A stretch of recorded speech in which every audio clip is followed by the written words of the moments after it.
நேற்று என்ன பார்த்து வந்தோம் என்றால் இன்ஃபாலிபிலிட்டி ஆஃப் த போப் அப்படின்னு பார்த்தோம். நம்பிக்கையின்மை, அதாவது கடவுள் குடும்பத்தின் மீது நம்பிக்கையில்லா நிலை என்பது திருச்சபைக்குள் புகுந்து திருச்சபையை முழுவதும் அழித்துவிடும் நிலைக்கு வந்து விட்டது.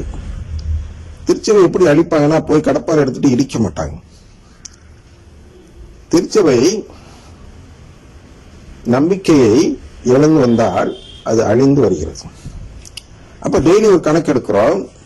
இன்று பிரேஸ் தி லார்ட் சொல்வோருடைய எண்ணிக்கை எத்தனை, சொல்லாதவருடைய எண்ணிக்கை எத்தனை என்று கணக்கெடுத்து வரும்பொழுது இன்றைக்கு அது 100க்கு 100 என்ற விதத்தில் எத்தனை கத்தோலிக்கர் இருக்கிறார்களோ அவர்கள் அனைவருமே பிரேஸ் தி லார்ட் சொல்கிறார்கள் என்று ஒரு நிலை வந்துவிட்டால் அங்கே திருச்சபை முழுவதுமாக அழிந்து விடுகிறது. கத்தோலிக்க திருச்சபை அதுக்கப்புறம் அங்கு இல்லை. அப்படின்னா சிசிசியை கடைபிடிப்போர் ஒருவர் கூட கத்தோலிக்க திருச்சபையில் இல்லை. சிசிசியை நம்புவோர் இல்லை. சிசிசி என்றால் என்ன என்று தெரிந்தவர்கள் இல்லை.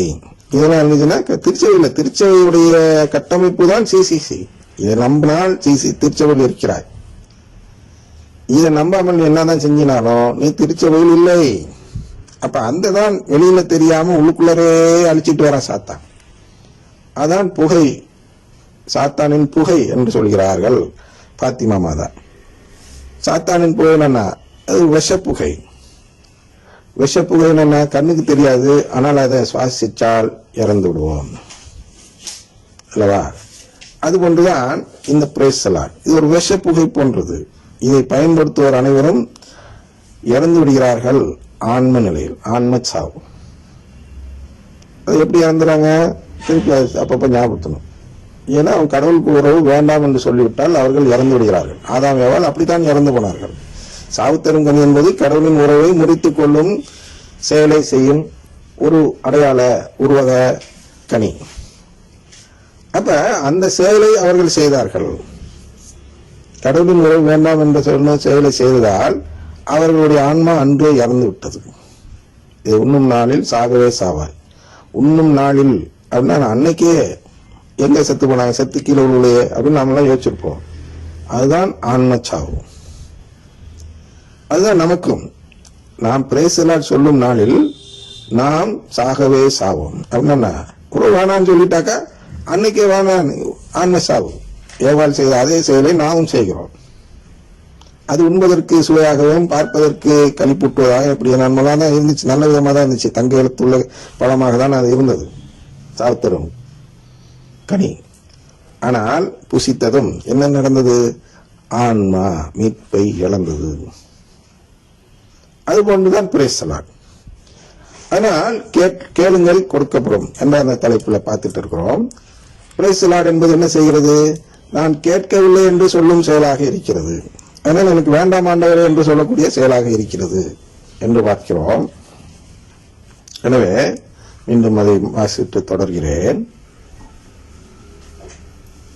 எனவே முதலில் நாம் என்ன புரிந்து கொள்ள வேண்டும் என்றால், திருச்சபையில் இரு வகையான மக்கள் இருக்கிறார்கள் என்று புரிந்து கொள்ள வேண்டும். ஒரு வகை என்பது, அதாவது முதலில் தேவைப்படும் வகையாகவும் அதிக சிறுபான்மையினர் நிலையில் இருக்கிறவர்களுமாக உள்ள அது எது என்றால், திரு ஊழியத்தை சிசிசி 1 பார்வையில் நம்புவோர் என்ற வகை. இது மிக மிக குறைவாக மறைமாவட்டத்திற்கு என்று எடுத்துக்கொண்டால் ஒருவர் அல்லது 2 நபர்கள் கண்டடையலாம். அதுவும் சராசரி தான். அப்படின்னா சில மறை மாவட்டத்தில் சுத்தமா இல்லாம போய் இன்னொரு மறை மாவட்டத்தில் ஒரு 4-5 பேர் இருந்தால் அது சராசரியா பார்க்கும்போது 2லையும் சேர்ந்து 2 நபர்னு வந்துடும். அந்த மாதிரி தான் எடுக்கலாம் இல்லையா? நிச்சயமாக ஒரு மறை மாவட்டத்தில் இது மாதிரி ஒருத்தர் இருப்பாரா? என்ன எந்த மாதிரி? திருவிழியத்தை சிசிசி 1 பார்வையில் பார்க்கக்கூடியவர்கள் இருக்கிறார்களா என்றால் பெரும் கேள்விக்குறி. அது ஒரு வகை. சரியா? ஏனென்றால் பல மறை மாவட்டங்களில் ஒருவர் கூட இருக்க மாட்டார்கள். அதுபோன்று குறுகிய சிறுபான்மையினராக இருக்கிறார்கள். இந்த ஒரு வகை உண்மையிலே சிசிசியை நம்பி இருக்கக்கூடிய உண்மையான கத்தோலிக்கர்கள். மற்றொரு வகை என்பது எது என்றால், திருவுளியத்தை சொந்த பார்வையில் நம்புவோர், அதை சிசிசி பார்வையில் நம்புவோர் ஒரு வகை. அதான் நாம் பார்த்துட்டு இருக்கிற நிகழ்ச்சியெல்லாம் சிசிசி பார்வையில் பிரைஸ் தி லார்ட் சொல்வது தவறு. சொந்த பார்வையில் அது தவறு இல்லை, அதுதான் தங்க எழுத்து கரி எழுத்து சிஸ்டம். நம்ம புதிய உடன்படிக்கை கேட்டு பெறும் முறை, கேளுங்கள் கொடுக்கப்படும் என்ற முறைதான் சிசிசி முறை. எதை கேட்க வேண்டும் என்றுதான் சிசிசி 1 கூறுகிறது. உறவு கேட்க வேண்டும், உறவு கொடுக்க அவர் வந்தார். நம்மெல்லாம் அந்த திருச்சபை குடும்பத்தில் சேர்க்க வந்தார். நம்மெல்லாம் ஃபீலியல் தத்தெடுப்பு முறைப்படி தத்தெடுக்க வந்தார். அதனால் நாம் என்ன கேட்க வேண்டும்? என்னை தத்தெடுத்துக் கொள்ளுங்கள் ஆண்டவர் என்று கேட்க வேண்டும். ஒவ்வொரு வசனத்திலேயும் இது இங்கே சொல்லப்பட்டிருக்குன்னு தேட வேண்டும். இப்படி இது ஒரு வகை. இது ஒரு சிலர் இருப்பார்கள், சரியா? ஆனால் பெரும்பான்மையினர் தமிழ்நாட்டுக்குள்ளார பேசுறேன், நான் உலக அளவுல பேசல. உலக அளவுல கூட இருப்பாங்க. ஏன்னா அவங்களாம் ஆங்கிலத்தில் சிசிசி வாசிப்பதால் அவர்களுக்கு நேரடியாக சிசிசி சொல்வது புரிந்துவிடும். தமிழகத்தில் என்ன சாபக்கேடு என்றால், சிசிசி தமிழில் மொழிபெயர்ப்பு செய்யப்படவில்லை. திருமறைச்சோடி என்று ஒன்று போட்டிருக்காங்க. அந்த திருமறைச்சோடி சிசிசி நூலின் பிரதிபலிப்பா என்று பார்த்தால் சுத்தமா இல்லை. அதுல சிசிசி 1 கருத்துக்கள் அதுல இருக்குதா என்று பார்த்தால் அதிலும் இல்லை. ஆனால் தமிழகத்தில் சிசிசி 1 அடிப்படையில் திருவுளியத்தை நம்புவோர் என்பது மறைமாவட்டத்துக்கு 1 அல்லது 2 பேர். அது ஏன்னா அவர்கள் ஆங்கிலம் தெரிந்தவர்களாக இருப்பதாலும் ஆங்கிலம் தெரிந்த நபர்களுக்குள் திருச்சபை மீது ஆர்வமுள்ளவராக இருந்தாலும் மட்டும்தான் அந்த நிலை பெற முடியும். படிச்சிருப்பாங்க. அதை படிக்காதவங்களுக்கு மறைக்கல்வி தெரியாது. ஏன்னா அது திருமறைச்சோடி மறைக்கல்வியின் வேலையை செய்யவே இல்லை. உதாரணத்திற்கு சின்ன குறிப்பிடம் என்று ஒரு மறைக்கல்வி நூல் இருந்தது. அதான் திருச்சபை காப்பாற்றி வந்தது. 10ஆம் பாத்திநாதருடைய 63 கோட்பாடு பட்டியல் அப்படின்னு சொல்லலாம். அப்படின்னு என்னன்னா, அந்த 63 கோட்பாடுகள் அனைவரும் கட்டாயம் படித்திருக்க வேண்டும், அதை மனப்பாடம் செய்திருக்க வேண்டும் என்று 10ஆம் பாத்திநாதர் ஒரு மறைக்கல்வி விதத்தை கொண்டு வந்தார். அது தடை செய்ய பார்க்கிறார்கள் தமிழகத்தில்.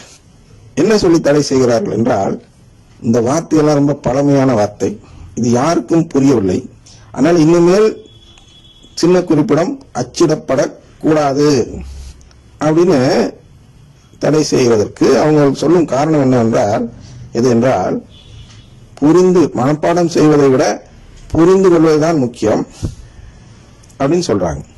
அது ரொம்ப ரொம்ப முக்கியம், நானும் ஒத்துக்கிறேன். புரிந்து கொள்வது முக்கியம்.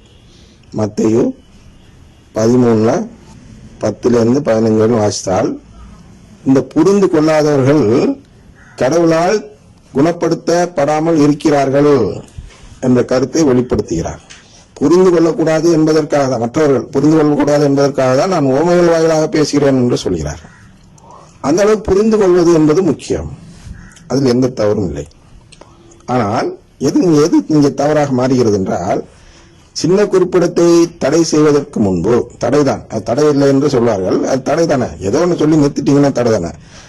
அப்ப தடை செய்வதற்கு முன்பு தடை செய்வதன் நோக்கம் நிறைவேற ஏதாவது ஒரு ஏற்பாடு செய்துவிட்டு தடை செய்ய வேண்டும்.